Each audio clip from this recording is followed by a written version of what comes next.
Olá a todos, meu nome é Rogério João Gomes, eu sou advogado e professor universitário em Santa Catarina e o vídeo de hoje, de forma complementar ao vídeo anterior, vai tratar da hipótese prevista no inciso 2 do artigo 357. O artigo 357 trata do despacho saneador, o despacho de saneamento do processo, e o inciso 2 trata da delimitação das questões de fato, né? Ou seja, os fatos que foram controvertidos dentro da demanda, bem como trata também do deferimento ou da indicação das provas aceitas pelo juízo para que terão como alvo aqueles fatos a serem provados. Então, são dois pontos importantes. O primeiro, a questão relativa aos fatos controvertidos, e a segunda, com relação aos meios de prova admitidos. Esse é um ponto importante. Outra questão importante que eu queria destacar, ainda antes de entrar nessa abordagem, é aquela que diz respeito aos fatos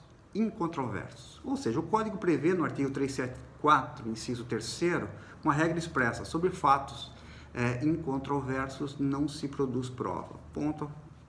Não há uma novidade aí propriamente dita, até porque o Código anterior trazia essa questão. Mas eu estou destacando isso muito mais em função do que prevê o artigo 80 no seu inciso 1. O artigo 80 está lá na parte do Código que trata dos danos processuais. E no artigo 80, na cabeça do artigo 80, diz: considera-se litigância de má-fé. Dois pontos. Inciso 1º, deduzir pretensão com base em fato incontroverso, ou contra expressa disposição, ou expressa ou literal disposição de lei. Então vejam, a questão dos fatos incontroversos, ela tem relevância sobre dois aspectos. O primeiro é que não se perde tempo produzindo provas sobre eles, por expressa disposição do Código. O segundo, que poderá caracterizar litigância de má-fé. Terceiro ponto que eu gostaria de destacar: qual o papel do autor com relação aos fatos narrados, aos fatos debatidos dentro do processo? Bom, o autor tem por obrigação, prevista no inciso 3º do artigo 319, que trata dos requisitos da petição inicial, trazer lá os fatos e fundamentos jurídicos, ou seja, os fatos que ocorreram, bem como fundamento jurídico, que não se confunde com fundamento legal. O fundamento jurídico nada mais é do que a consequência, o efeito jurídico daquele fato narrado pelo autor. Então, é ônus do autor, sob pena, inclusive, de inépcia da inicial, se, inclusive, não houver uma correlação lógica entre as causas de pedir e os pedidos declinados por ele na petição inicial. Quanto ao réu, nós temos também ônus, né? O primeiro deles diz respeito ao princípio da eventualidade, ou seja, o ônus que o réu tem de deduzir toda a sua defesa no primeiro momento que aparece no processo, que normalmente é pela contestação.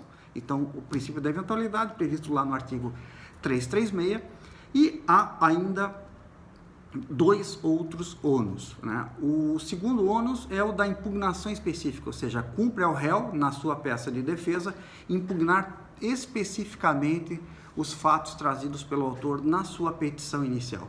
É claro que esse ônus de impugnação específica, ele tem lá no artigo 341, nos incisos 1, 2 e 3, as exceções previstas, que não se aplicaria, né, esse ônus, mas são circunstâncias excepcionais. E ainda com relação à defesa, e falando também já de ônus de prova, cumpre ao réu se trouxer fatos impeditivos, modificativos ou extintivos do direito do autor, o ônus da prova desses fatos será dele. Então, aqui nós temos uma questão relevante. E por que eu estou fazendo essa digressão? Por um fato ou por uma razão muito simples, porque o despacho saneador, ele tem de estar de acordo com esse debate que foi trazido pelo autor na inicial, pelo réu na sua contestação e, eventualmente, numa réplica pelo autor. Então, desse debate, tal qual eu falei no vídeo anterior do inciso 4º, é desse debate que nós teremos condições de saber quais são os fatos que serão alvo de produção de prova lá na frente. E o que é importante também, e por que é relevante a parte ficar atento?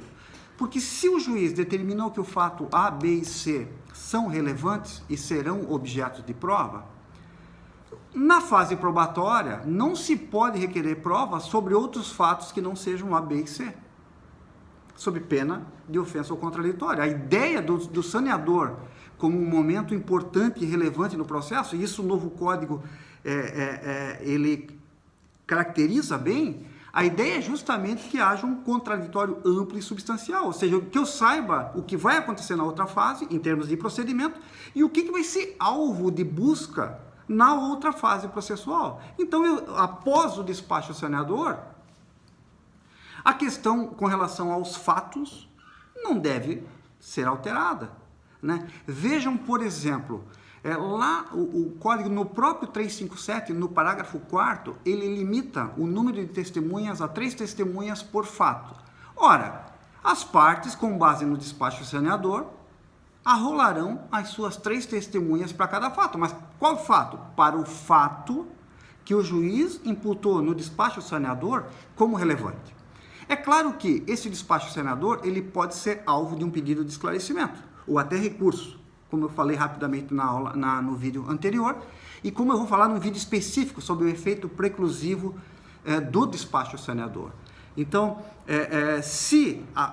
mais uma razão, e aqui eu reitero o que disse no vídeo anterior, mais uma razão para que a parte esteja extremamente atenta para o conteúdo do despacho saneador.